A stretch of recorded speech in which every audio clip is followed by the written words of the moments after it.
राजधानी दिल्ली का Shambhu border in दिनों इंटरनेशनल बॉर्डर में तब्दील हो गया है। बड़े बड़े बैरिकेड्स, पानी की बौछारें, रबर की गोलियां और हथियारों से लैस हजारों सुरक्षा कर्मी। नजारा तो पूरा इंटरनेशनल बॉर्डर सा है। बस रफाल जैसे फाइटर जेट तैनात करने की कमी है। अगर वो भी कर दिए जाए तो ये कमी भी पूरी हो जाएगी। समझ नहीं आ रहा कि राजधानी दिल्ली क्या किसानों की नहीं है? क्या किसानों को अपनी मांगों को लेकर प्रदर्शन करने का हक नहीं है? क्यों 2 साल बाद भी सरकार किसानों की पुरानी मांगों का हल ढूंढ नहीं पाई है? तमाम सवाल हैं लेकिन जवाब किसी के पास नहीं है। फिलहाल किसान हजारों की संख्या में रोड पर उतर आए हैं। 2 साल पहले भी किसानों ने 3 कृषि कानूनों के विरोध में आंदोलन किया था। 17 सितंबर 2020 से शुरू हुआ यह आंदोलन 11 दिसंबर 2021 में जाकर खत्म हुआ था। लेकिन अब लोकसभा चुनाव से पहले किसान अपनी मांगों को लेकर एक बार फिर से दिल्ली की ओर हैं। पूरे मुद्दे को समझने से पहले ये जानना जरूरी है कि आखिर किसानों की इस बार क्या मांगे हैं। किसान संगठनों की मांग आपको बताते हैं। किसान संगठनों ने जिन मांगों को लेकर दिल्ली कूच किया है उनमें से प्रमुख मांगे इस प्रकार है। फसलों की एमएसपी पर खरीद की गारंटी का कानून बने। पहली मांग ये है, ये पहले भी थी, किसान और खेतिहर मजदूरों का कर्जा माफ किया जाना चाहिए, साथ ही उन्हें पेंशन भी दी जानी चाहिए। तीसरी मांग है भूमि अधिग्रहण अधिनियम जो 2013 का है उसे फिर से लागू किया जाए। चौथी मांग किसानों की है कि किसान का जो आंदोलन हुआ था उसमें जो लोग मारे गए थे उसमें परिवारों को मुआवजा दिया जाए और उन्हीं के आश्रितों को सरकारी नौकरी भी दी जाए। पांचवी जो बड़ी मांग है, मनरेगा के तहत हर साल 200 दिन का रोजगार उपलब्ध कराया जाए। साथ ही जो छठी मांग है उसका रोजगार जो मनरेगा के तहत उपलब्ध कराया जाए उसकी न्यूनतम मजदूरी बढ़ाकर 700 रुपये की जाए। सातवीं मांग जो किसानों की है, मुक्त व्यापार समझौते पर रोक लगनी चाहिए। साथ ही आठवीं मांग है लखीमपुर खीरी में जो दोषियों को सजा मिलनी चाहिए, जो वहां पर जो कांड हुआ था उसके दोषियों को उचित सजा मिलनी चाहिए।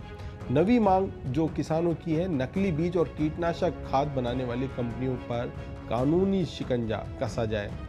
10वीं जो किसानों की मांग है कि बिजली विधेयक जो है संशोधन विधेयक 2020 उसे सरकार रद्द करे।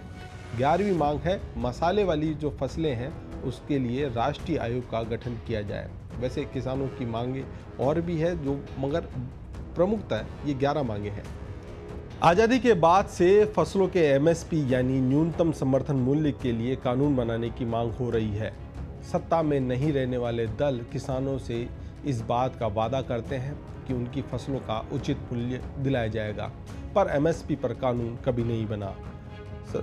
आज़ादी के बाद से कांग्रेस भी सत्ता में रही है, भारतीय जनता पार्टी भी। समझने वाली बात यह है कि दोनों ही पार्टियों ने केवल इसे राजनीतिक हथियार बनाया, किसानों को उनका हक दिलाने की बात नहीं की।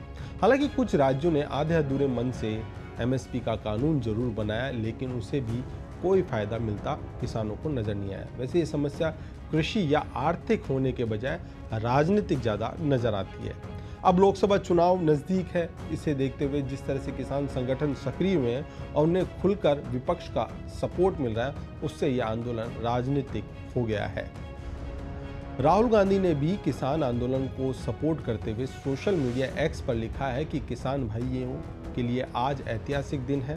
कांग्रेस ने हर किसान को फसल का स्वामीनाथन कमीशन के अनुसार एमएसपी की कानूनी गारंटी देने का फैसला किया है। यह कदम 15 करोड़ किसान परिवारों की समृद्धि सुनिश्चित करने का साथ ही जीवन बदलने वाला कानून होगा। न्याय के पथ पर यह कांग्रेस की पहली गारंटी है। और अब देखिए, चुनाव के मौके पर राहुल गांधी को भी किसान की याद आ गई है। विधानसभा चुनाव के मौके पर भी राजस्थान के घोषणा पत्र में किसानों से वादा किया गया था कि कांग्रेस सरकार बनने पर राजस्थान के लोगों को एमएसपी की गारंटी दी जाएगी। सवाल यह भी है कि अशोक गहलोत जब 5 साल तक मुख्यमंत्री राजस्थान में थे तो उनको ये बात क्यों याद नहीं आई। राहुल गांधी को चाहिए कि जो कर्नाटक में उनकी सरकार है, हिमाचल में उनकी सरकार है, वहाँ पर एमएसपी गारंटी कानून बनाए और ये किसानों का प्रेम साबित कर दे कि हाँ वो सच में ही किसानों के हितैषी है। लेकिन ऐसा होगा नहीं, कारण केवल राजनीति है। 3 कृषि कानून को वापस लेने के बाद भी किसान की सरकार के प्रति नाराजगी और डिमांड और डर किस बात का है? इस बात को भी समझ लेना जरूरी है कि सवाल एमएसपी का है और डर इसी का ही है। एमएसपी इस आधार पर तय होती है कि किसानों को उसकी कॉस्ट का 50% रिटर्न मिल सके, लेकिन ऐसा होता नहीं है। कई जगह और कई मौक़ों पर किसानों को कम कीमत पर फसल खरीदी जाती है, किसानों की फसल कम कीमत पर खरीदी जाती है।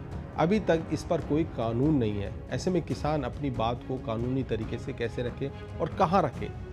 किस कोर्ट में जाए जहां उनके हक की सुनवाई होगी? कोर्ट भी अगर कानून के दायरे में रहकर किसानों की बात सुनेगा तो उन्हें न्याय नहीं मिलेगा। जब कानून ही नहीं है तो नियम ही नहीं है।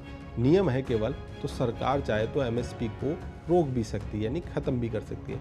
इसी बात का किसानों को डर है।